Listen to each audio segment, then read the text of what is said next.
तो कहानी की शुरुआत होती है टोक्यो सिटी से और टोक्यो की शानदार और चमकदार गलियों के अंदर एक बूढ़ा आदमी घूम रहा होता है। इस बंदे का नाम यामाशिटा है और अचानक इसकी नजर दो आदमियों पे पड़ती है और उनमें से एक लंबा चौड़ा पहलवान एक हुडी पहने हुए व्यक्ति को घसीटकर एक गली के अंदर ले जा रहा होता है और ये देखकर यामाशिटा भी थोड़ा सा परेशान हो जाता है कि भाई ये क्या हो गया, इसे यहाँ पे क्यों लेके आया ये बंदा, आखिर यहाँ पे चल क्या रहा है। और वो जैसे ही थोड़ा सा करीब जाकर छुपकर देखता है कि एक लंबा चौड़ा पहलवान फाइटर हुडी पहने हुए व्यक्ति से कहता है कि बच्चे तुमने चैलेंज करके बहुत बड़ी गलती कर दी, अब तुम देखो किस तरह से तुम्हारी धुलाई होती है। और ये सुनकर वो हुडी पहने हुए व्यक्ति थोड़ा सा मुस्कुराता है और अपना हुडी उतारते हुए कहता है लड़ाई तो मेरे खून में शामिल है और ये बंदा हमारी सीरीज का हीरो है और इस बंदे का नाम है ओहोमा टोहिटा। तो पहलवान अपनी शर्ट को फाड़ देता है और उसकी खतरनाक बॉडी को देखता है। इस बंदे की पीठ के ऊपर एक टैटू बना होता है। दिखने में ये बंदा बिल्कुल हानायामा की तरह लगता है क्योंकि हानायामा भी एक कैंसर होता है और उसकी लड़ने का स्टाइल भी बहुत ही खतरनाक होता है जैसे कि हम बाकी की सीरीज में देख चुके हैं। और उसकी बैक पे जो टैटू होता है उसका नाम फेयरलेस मैन होता है और बिल्कुल इसी तरह से इस पहलवान के पीठ पर भी एक टैटू बना होता है और इस बंदे की फिजिक भी बिल्कुल हानायामा जैसी लग रही होती है। और अब देखते ही देखते उन दोनों के बीच में बहुत ही खतरनाक लड़ाई शुरू हो जाती है और ओहोमा का जो फाइटिंग स्टाइल होता है वो बाकी की तरह भी होता है और ओहोमा उसके सारे के सारे पंचेज को डॉज कर रहा होता है बहुत ही आसानी से। और यामाशिटा को ये देखकर अपनी आंखों पर यकीन नहीं होता कि ये जो पहलवान है ये तो भाई इतना मोटा हट्टा कट्टा लग रहा है, ये बंदा लिटरली उस हुडी वाले बंदे का डबल है। पर फिर भी ये बंदा उसको हरा नहीं पाया। फिर भी क्या मसल्स मैटर नहीं करते, क्या फाइट में क्या स्ट्रेंथ मैटर नहीं करते, टेक्निक ही सब कुछ होता है। भाई ये बंदा कैसे डॉज कर रहा है इसके सारे के सारे पंचेस को। और अब वो बंदा फ्रस्ट्रेट होकर एक जोरदार किक मारने की कोशिश करता है उस हुडी वाले बंदे को, लेकिन ओहोमा टाइम से वहाँ से हट जाता है और इस पहलवान की वो किक दीवार पे जाके लगती है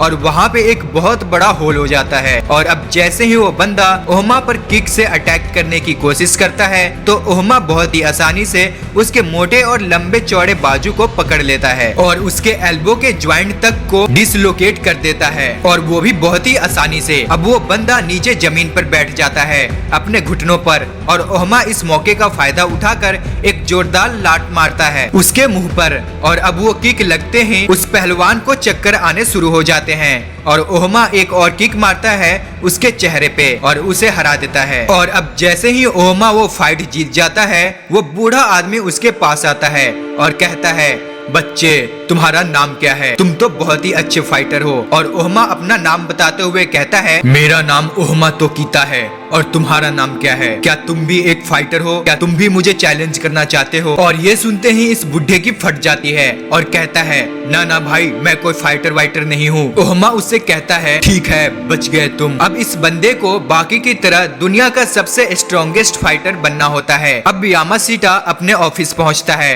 और उसका बॉस उसे लेट आने के लिए बहुत ही डांटता है। इस बंदे को उसके बॉस से हमेशा डांट पड़ती है और अब यामाशिटा सोचता है कि काश वो भी उमा की तरह स्ट्रांग होता और अपने बॉस को धो डालता, इसे बदला लेता। ये बहुत खड़ूस है यार। और तभी एक बंदा वहाँ पर आ जाता है और यामाशिटा को बताता है कि तुम्हें बॉस ने बुलाया, भाई चलो। अब यामाशिटा जिस कंपनी में काम करता है उसके चेयरमैन का नाम होता है नोगी हेदकी और वो चेयरमैन यामाशिटा से पूछता है हाँ तो यामाशिटा तुम मुझे ये बताओ कि अगर दो लोगों के बीच मान लो फाइट हो रही है तो उन्हें छुड़ाने का सबसे बेस्ट तरीका कौन सा है। और यामाशिटा बहुत ही परेशान हो जाता है और ये सवाल सुन वो कांप रहा होता है और सोच रहा होता है कि भाई क्या कर दिया मैंने, इसने मुझे क्यों बुलाया यहाँ पर, क्योंकि कभी भी कोई चेयरमैन किसी आम एम्प्लॉय को तो बुलाएगा नहीं फालतू में। और अब यामाशिटा के पास उसके सवाल का कोई भी जवाब नहीं होता और नोगी उसे कहता है कि तुम्हारे सवाल का मैं जवाब खुद ही दे देता हूँ। अब दो ग्रुप्स के बीच में लड़ाई रुकवाने के लिए और लड़ाई की जरूरत पड़ जाती है। और ये सुनकर यामाशिटा बहुत ही हैरान हो जाता है कि क्या ये बंदा पागल हो गया है,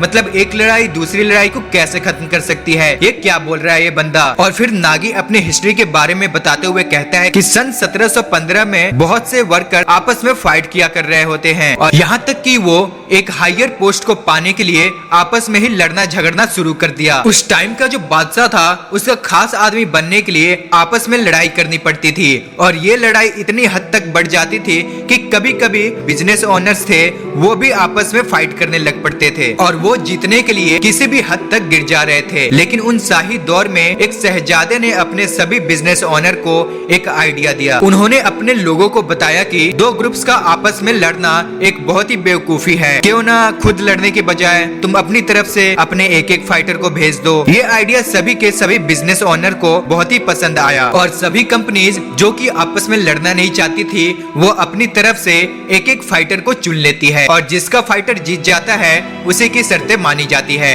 और इसी तरह से सभी कंपनीज अपने अपने फाइटर्स की लड़ाई करवाती है दूसरी फाइटर्स के साथ और इस टूर्नामेंट को कैंगन एशरा का नाम दिया गया।